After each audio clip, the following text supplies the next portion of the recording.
Postoji razlika između želja i snova. Svi mi nešto želimo, stalno neke želje, trebam ovo, želim ono, ali to je uglavnom nekako mlako, neusredotočeno, nekako usput.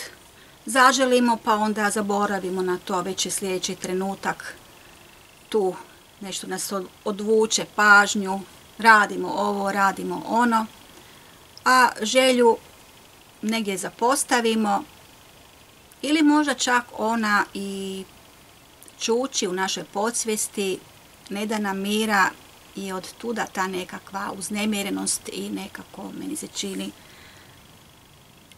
kao da nam nešto nedostaje, kao da nas nešto gurka prema naprijed, izaziva ili naprosto čini nas nezadovoljnima.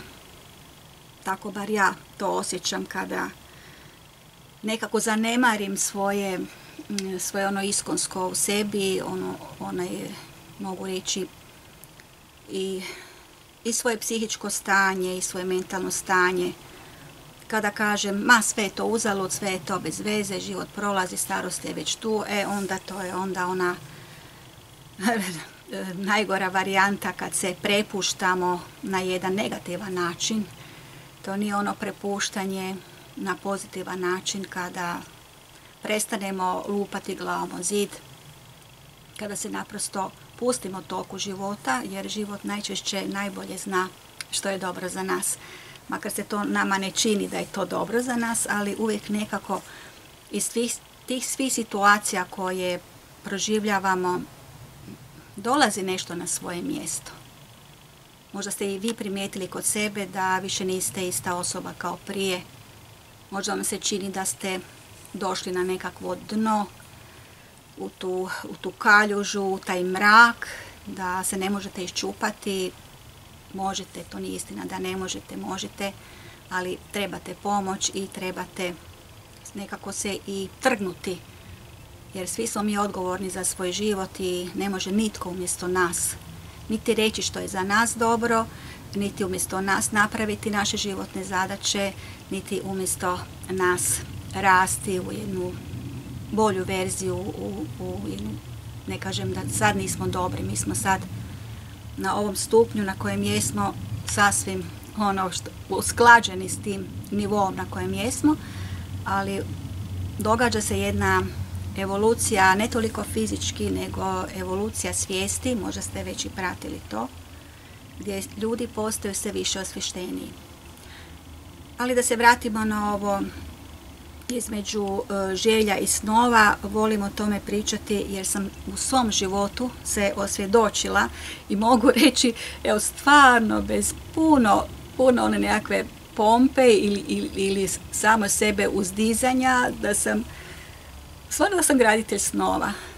Završila sam i akademiju za coacha, za Dream Builder, znači kako oblikujemo svoj život, kako koristimo potencijale, mogućnosti, situacije u kojoj se nalazimo, kako to transformiramo u nešto što ide u našu korist, a uz to imamo i podršku cijelog svemira, kozmosa, makar to zvuči dosta ovako nerealno. Ali da se vratim na ono što sam htjela reći između želje i snova. Želje, svi znamo šta bi željeli, neko kaže više zdravlja, to prvo, više zdravlja, više novca, više dobrih međuljudskih odnosa, veću plaću, to su sve želje i to su normalne želje i svi mi zaslužujemo živjeti jednim kvalitetnim i boljim životom, ali to nam neće niko dati na poklon, moramo se mi sami ipak tu nešto potruditi. Pa zato kažemo da je dobro imati želje, jer iz tih želja učimo kako se želje pretvaraju u snove, to jest kako definiramo snove, oblikujemo i kako radimo na tome da se to i ostvari.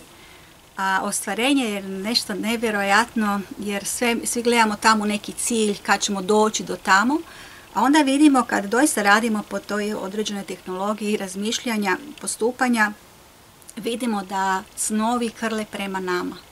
Bez obzira što ste si zamislili, To sigurno nisu nekakve bedastoće, nešto što je van pameti, nego sigurno nešto što vi kao osoba zaslužujete i što možete postići.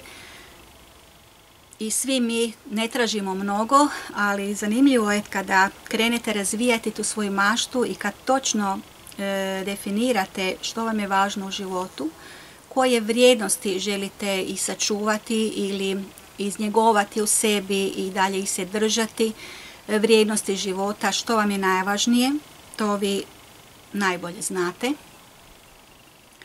Svako zna za sebe, ima svoj poredak vrijednosti i svoje prioritete. A što se tiče tih prioriteta, važno je reći da mi sami sebi moramo biti svoj prioritet.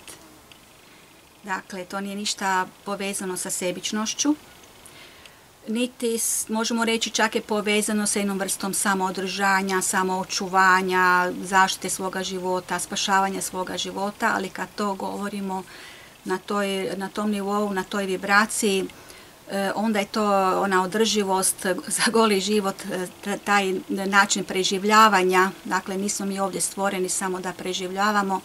Sigurno ovo sve što u nama, taj bogati emocionalni život, ta otvorenost i ta sposobnost našeg uma, naših emocija, našeg tijela da toliko fantastičnih stvari može činiti. Sve je to tu, svi ti alati, sve te snage, vjerojatno to neko, kažu da smo mi inženjering, znači nismo mi samo tako evolucijom stvoreni. Mi kao čovjek, ljudska vrsta evoluiramo, to jeste u skladu sa Darwinovom teorijom evolucije, ali sve više dolazi do znanstvenih otkrića da smo mi već stvoreni upravo takvi kakvi jesmo, ali s tim potencijalima i sad neću govoriti to što smo mi kao ljudska bića, to je druga tema, nego ti potencijali koji su svakome od nas, oni tu čuče, čekaju i talenti, mogućnosti, sve što mi možemo. Na nama je ono širok prostor, stol je prostrti ili dekorirani, sve to, a mi gledamo, ne znamo šta ćemo, dvoumimo se, hoćemo li ovo, hoćemo li ono, i ne idemo napred ili se ne usudimo uopće zamišljati tako nešto da bi mi mogli bolje živjeti, da bi nam bilo bolje da sami sa sobom, sa svojom okolinom. Neko se uopće ne usudi razmišljati o tome da zaslužuje više. Ili ima ljudi koji kažu ja hoću, ja moram, ja trebam, ja doista zaslužujem više, ali ne pita se koliko on daje prvo samome sebi da bude bolja osoba, neću reći bolja osoba, nego da bude na jednom višoj razini, da krene na jednu višu razinu svijesti i razmišljanja i promišljanja i osjećaja i svega toga, da se malo i educira, istražuje. I onda kaže pa ja hoću ovo ono, a što si ti dao već unaprijed nekome ili nečemu ili eto jednostavno jesi li snimio koji video, jesi napisao kakvu pozitivnu rečenicu, dobro, vi svi koji ovo pratite sigurno niste od tih koji neće ništa dobro napisati, nego kažem da ima ljudi koji traže mnogo od života, a ne bi životu nešto dali, nego ono šta meni život dužan to dati, ili političar, ili država, ili ko sve ne. Ovo kad kažemo ostvarivanje snova djeluje nekako komplicirano, znate ono zakon privlačenja, svima to već ide na živce, ali ja zaista vam mogu evo iz dubine svoje duše reći da to u mom životu je počelo funkcionirati. Oduvijek je funkcioniralo, samo nisam toga bila svjesna i u vama postoji taj jedan impuls prema razvoju, prema većim dostignućima, ne mislim samo materijalna dostignuća. Svi mi želimo imati više mira u sebi, da se toliko ne živciramo i uzrujamo, da toliko nismo u strahu, da toliko ne padamo u te anksioznosti, da ne kažem i depresije. Svi mi gledamo ono kako da ozdravimo, kako da se iscijelimo, da doista napravimo najbolje što možemo u ovom životu, u ovim trenucima koji su tu i u danima koji su pred nama, jer doista život nije ono kategorija vječna, pa šteta je to provesti makar jedan dan u nekom neraspoloženju. Dozvolite sebi neraspoloženje, to je normalna emocija, ali uvijek gledajte da se oraspoložite. I nemojte tu sad gledati da vas neko drugi raspoložava, nego vidite na što vama odgovara najbolje, baš u tom trenutku što biste željeli i na koji se način najbolje raspoložili i opustili. Djeluje sve to komplicirano, kažem, ali nije, zato što ti prirodni kozmički zakoni djeluju, bez obzira jesmo li mi na njih usredotočeni ili nismo, oni djeluju na svaku osobu. To nije samo zakon privlačenja, ima tu još mnogi drugih načela, prirodnih načela, sigurno ste i čuli za to i čitali o tome. Dakle, sve počinje od te želje i sve aktivnosti, znači nije dovoljno samo imati tu želju i ništa ne poduzimati, mantrati i čekati, nego i dalje nekako dobijete zbog te želje koja mora biti nekako srčana od duše, onda je to prava želja, osjetite je. Nema ništa loše o tome da želite i više novca, da se bolje živi. Ili više zdravlja, normalno, dakle to je sve ok, dakle prvo želja, a onda želja koja radite na njoj i ona polako prerasta u nešto više, već može prijeći, već ste kad ste definirali točno što želite i znate da je to dobro za vas i za vaše možda najbliži ili jednu osobu koju želite da je bolje uz vas, to se već pretvara u oblikovanje, u definiranje i oblikovanje snova. A snovi su na jednoj višoj frekvenciji, na jednoj moćnoj razini. Oni se s nama spajaju na pola puta, to volim reći, i oni dolaze u još boljem izdanju nego što smo se mi to mogli zamisliti sa ovim trenutnim stanjem svoje svijesti, razuma i čega sve ne. Dakle, mi imamo potporu svemira i kozmosa, Boga, kako god hoćete to nazvati. Imamo svoje duhovne vodiče, možda i više njih. Mi nismo toga svjesni, ali mnogo puta su nas spasili i mnogo puta nas su pustili da, kad već tako to želimo, ajde iskusi, imaj to iskustvo, a ja ću ti poslije pomoći da se iz toga izvučeš i da ne samo da se izvučeš, nego da iz te prepreke, iz tog iskustva, iz te traume da izađeš osoba koja je jača, trezvenija i mudrija. Mi svi to zaboravljamo, pogotovo što se tiče tih loših iskustava, pogotovo trauma. Dobra je stvar u tome što ono što kažemo posttraumatski stres, dakle to nije trauma, to je samo to emocionalno stanje koje je rezultat tog događaja koji je završio. I to je dobro, jer taj događaj više ne traje, nego samo ti tragovi u našem mišljenju, u našim emocijama, u našem sjećanju. Pa kad govorimo o iscjeljivanju tih trauma, jer svi smo mi istraumatizirani, onda je to dobro, jer ako imamo tu ranu od traume, još uvijek to boli, ne možemo dalje kroz život. To je dobro, jer svaka rana se može izliječiti, sanirati, iscijeliti, ali to je već opet, kažem, jedna druga tema. Sve što ste do sada ostvarili, dobro je da svi mi pogledamo unazad naše uspjehe. To ne moraju biti nekakvi, ne znam kakvi grandiozni uspjesi. Pa zamislite samo da podignete dijete, koliki je to uspjeh, pa 2 djece podižete, pa 3, pa 4 kao ja. To je jedan veliki, veliki uspjeh. Koliko god je u tom razdoblju bilo naporno, teško, često ste se pitali pa šta je ovo, kako je pa će ta djeca konačno odrasti, pa šta se to događa. To su uspjesi kada djecu osamostalite, pa kako god, možda će oni imati i posljedica nekih od toga odrastanja. To je sasvim normalno i ne treba si prigovarati, jer svi smo mi kao roditelji učinili ono najbolje što smo u tom trenutku i znali i mogli. Danas je još teže djecu podizati nego što je to bilo recimo u moje doba. I želim svim roditeljima i puno svjesnosti, puno hrabrosti i želim puno tog osjećanja da djetinjstvo naše djece prebrzo ide, da ih ne možemo zaštititi od svih tih okolnosti koje se događaju, ali ih možemo zaštititi od samih sebe i od nas roditelja, da im ne usađujemo ono što mi mislimo da to funkcionira u današnje vrijeme. A mi smo se rodili negdje tamo još za vrijeme Tita, kad se moglo i šiba uzeti i kad se i država zna lijepo pobrinuti gdje se moglo, svašta se moglo. Danas je to već sve strogo i doista roditelji ne znaju više kako. Baš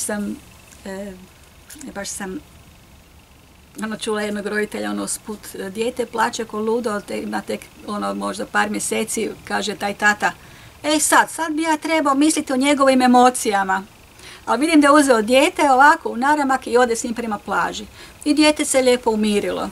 Znači, moramo misliti o njihovim emocijama, ali bio onako jedan prizvuk, evo sad ja i kao roditelj moram sad na tom nivou razmišljati, a treba i preživjeti, treba zaraditi, treba odvojiti vrijeme za roditeljstvo i tako dalje. Snovi su, dakle, nadogradnja naših želja. Sa željama treba jako, jako dobro paziti što razmišljate, čak i nesvjesno, kakve emocije imate, čak i podsvjesno, nešto podsvjesno se događa, imate nekakve vizije, slike, želje.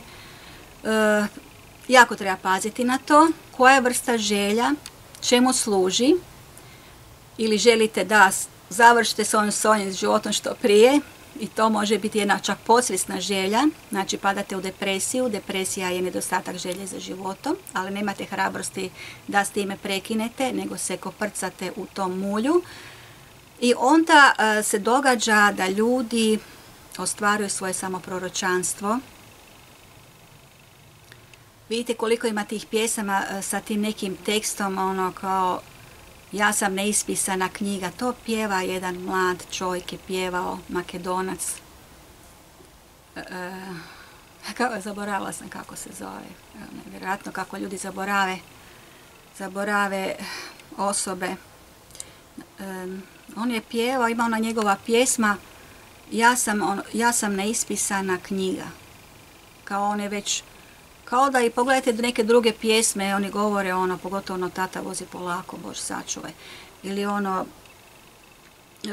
umire od ljubavi i šta sve ne. Dakle, to su sve pjesme koje mi slušamo onako usput, čak i razmišljamo na taj način i doista ljudi koji tako izgovaraju i tako razmišljaju, jer i misli su električni impulsi, tako ljudi budu sami svoje proročanstvo, sama svoja sudbina. Pa kad imamo takvu moć u sebi, idemo onda tu moć iskoristiti na našu dobrobit i na dobrobit svih onih s kojima smo u doticaju.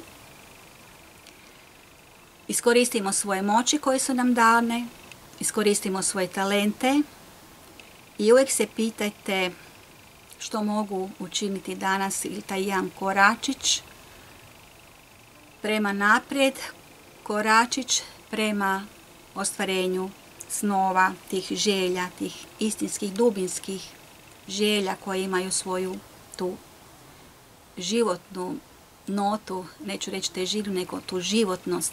To je prava želja, to je san. Postoji tehnologija kako se snovi definiraju, oblikuju i kako se ostvaruju, odnosno kako se s njima susrećemo na pola puta. Ali dosta sam o tome i napisala, evo tu je ova moja knjiga, možda ste već i naručili, hvala svim kupcima koji ste naručili ovu knjigu.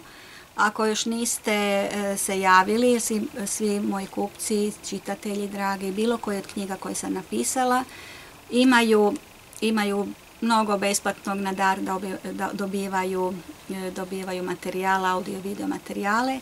Isto tako imaju besplatno dopisivanje sa mnom preko e-maila, a moguće da se dogovorimo da se i ponekad ovako uživo i čujemo ako nađem ja vremena jer dosta sam angažirana.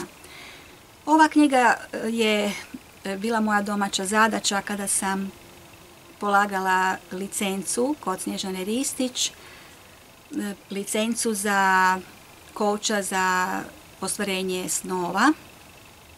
Tako da bilo mi je to drago i lako napisati, ali to je samo jedna ovako polazišna osnova za vas, za vaše daljnje istraživanje, opet kao praktičan vodič da vas vodi prema vašem daljem putu i razvoja i evolucije vas kao osobe, ne samo kao vrste, nego kao osobe.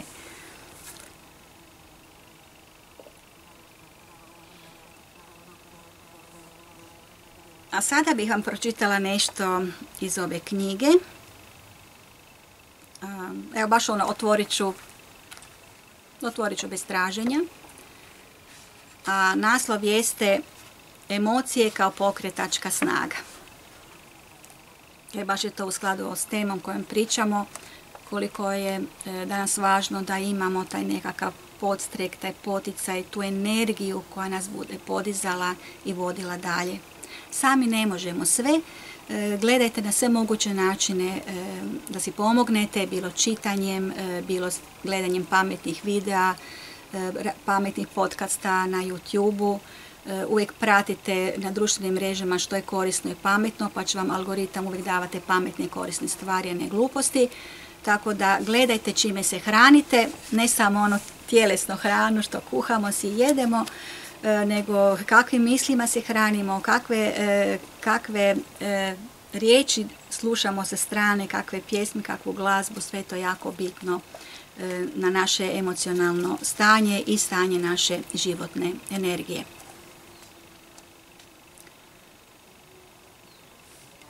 Bolje je misli i emocije razlikovati na način jesu li one ugodne, podržavajuće ili manje ugodne, koje ne daju podršku, ometaju življenje, nego na pozitivne i negativne. Prema zakonu suprotnosti, a to je još jedan od kozmičkih zakona, sve ima svoj predznak, plus i minus, kako bismo mogli razlikovati jedno od drugoga. Ako se osjećate loše u bilo kojem dijelu dana, u bilo kojem dijelu noći, sada, uvijek, povremeno, to je sasvim u redu. Ako se osjećate dobro, to je još više u redu. I nemojte si prigovarati za to ako se dobro osjećate, ako vam je životno razdoblje mirno i dobro, kao što je trenutno kod mene, gdje sam se počela nakon duže pauze i izazova koje sam prošla, gdje sam se pokazala ipak kao izdržljivija osoba nego što sam mislila. Nemojte, znači poslije te pauze uvijek ima taj jedan novi početak i nastavite dalje u svojim projektima i u svojim nastojanjima da vam bude bolje. Normalno je da se osjećamo kako se trenutno osjećamo ili u određenom vremenskom razdoblju. I ugodni i neugodni osjećaji šaroliko su ovoga života i po principu polariteta, tih suprotnosti, ne možemo raspoznavati ugodno, kao što su, na primjer, mir, staloženost, sreća, ljubav, ako nismo doživjeli ono manje ugodno, kao što su strah, krivnja, zamjera, tjeskoba, mržnja.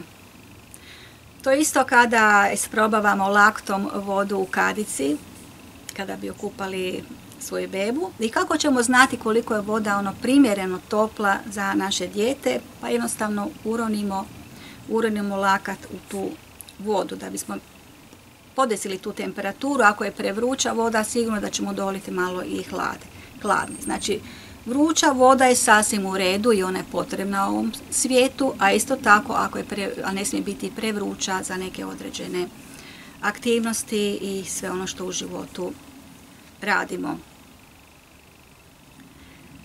Ne znam, ako ste se kupali u rijekama kao što su Vrbas, ja sam se kupala, ili neka rijeka na sjeveru Europe ili Amerike, onda točno znate što je ledena voda. Dakle, da biste raspoznali onu razliku između tople i hladne, morate iskusiti jednu i drugu. Dakle, ne uvijek ono mlako, držimo ona kao toplana mlaku vodu i onda nemamo podržaj za hladnu ili vruću. Dakle, uvijek mora biti ta nekakva suprotnost Ako ništa, evo sad dodajem ja nešto svoje, ako ništa drugo, uvijek gledajte da zadnje tuširanje bude hladnom vodom. To je dobro za imunitet.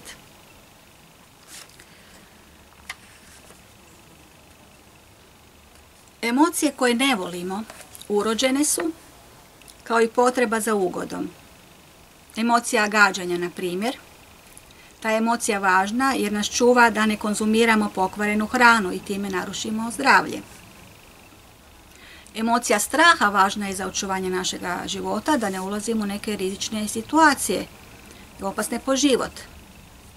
Emocija ljutnje je važna jer nas pokreće da nešto mijenjamo, da ne stojimo stalno na tom jednom mjestu gdje sami sebe izjedamo ili izjedamo svoju okolinu usput. Prevladavajuća emocija detektor je da nešto nije usklađeno u našem životu i moramo pronaći što je to i ići prema rješenju. Evo, moguće je da, recimo, agresivnost. Ja sam bila vrlo agresivna osoba. Situacije su me znale toliko izazvati da bi tukla sve oko sebe. To se ovako čini nemoguće kad me vidite kako sam mila, umiljata i nježna. Ali ja sam bila u jednom određenom vremenskom razdoblju od neke najboljoj mladosti vrlo ljuta i agresivna osoba. Zapravo bila sam agresivna. Bilo da sam zalupivala nogom vrata šefu, bilo da sam se neadekvatno ponašala i prema djeci ili, da ne kažem, i prema životinjama čak. Dakle, zašto je bila ta agresivnost? Agresivnost je zadnji taj stupanj koji nam život pokazuje, znači da prepoznamo tu emociju u sebi, agresivnu emociju, da nešto nije u redu. Obično se iza agresivnosti krije strah, pa znate da psi koji se plaše vole ugristi. Znači, krije se strah, krije se tjeskoba, nezadovoljstvo i prvenstveno strah od života i to nezadovoljstvo jer život ne ide onim smjerom kako bi mi željeli. Jednostavno smo ili preisforsirani, prezauzeti, prezaposleni, moramo preživjeti. I onda šta rezultat toga nije kreativnost, nego idemo u to da dođemo u najviši stadij kada lupamo sve oko sebe. A ljudi koji ne ispoljavaju prema van tu svoju agresivnost i ljutnju, onda oni najčešće to čuvaju u sebi i onda se razboljevaju od najtežih bolesti. Dakle, agresivnost može biti usmjerena i prema unutra. Sa emocijama, dakle, treba ih prepoznati i nikad nije kasno da idemo u iscjeljevanje istih. To, znači, usmjeravanje emocija može se preoblikovati, znači usmjeravati i preoblikovati svjesno i nesvjesno. Jer energija je svuda oko nas, ali ne dotičemo svaku jer ovisi na kojem su valu naše misli. Evo vidite koliko je to važno, jer mi smo energetska bića i ljutnja privlači još više ljutnje. Zamjera privlači još više zamjere, ogovaranja, neopraštanja. Dakle, ono što prevladava, kako vibriramo, to još i privlačimo u svoj život.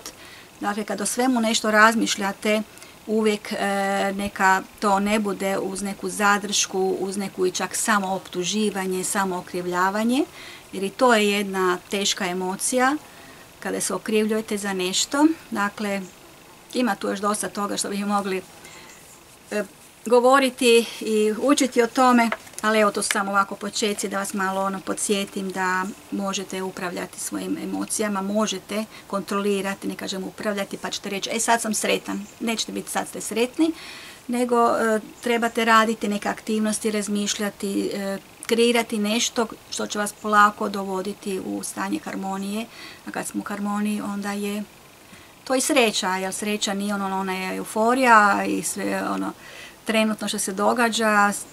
Sreća je jedan mir, jedno stanje duha gdje smo i staloženi, i zadovoljni, i otvoreni i za i nove stvari, i za stvaranja, i za učenje, ili naprosto uživanje u životu u dobrim vremenima, jer svaki život ima i svoja dobra razdoblja.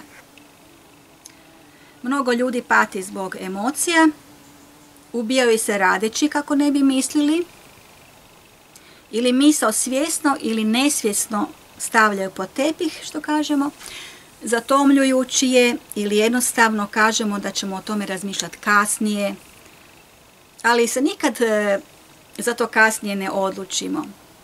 A emocija dalje radi iz dubine, ona je tu, ona je stalno prisutna.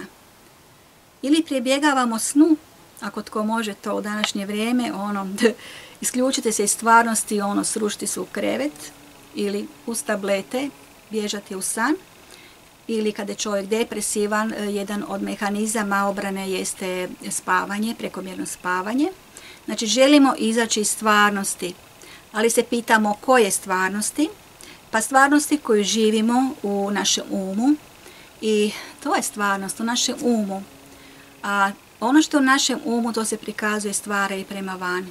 Znači, ili smo u snu, imamo kroz te groteskne snove i slike, proživljavamo te emocije, i to su još izraženije slike u snu, a isto tako primjećujemo da se stvarnosti naš život urušava ukoliko uznastojimo i dalje živjeti na tom nivou umiranja, da kažem, duševnog, emotivnog. Ako nastavimo tako, onda ćemo padati sve dublje i dublje i nema lijeka koji bi nam mogao onda više pomoći. Zato na vrijeme prepoznate emocije i prihvatiti ih, reći osjećam se zbog toga ljuto, zbog toga tako i tako je me razljutio, ali idem vidjeti zašto bi se ja to ljutio. Čovjek kaže ono što misli ili možda nešto napravio ili ne zna bolje, pa šta ću se ja stalno na njega ljutiti da to toliko na mene utječe.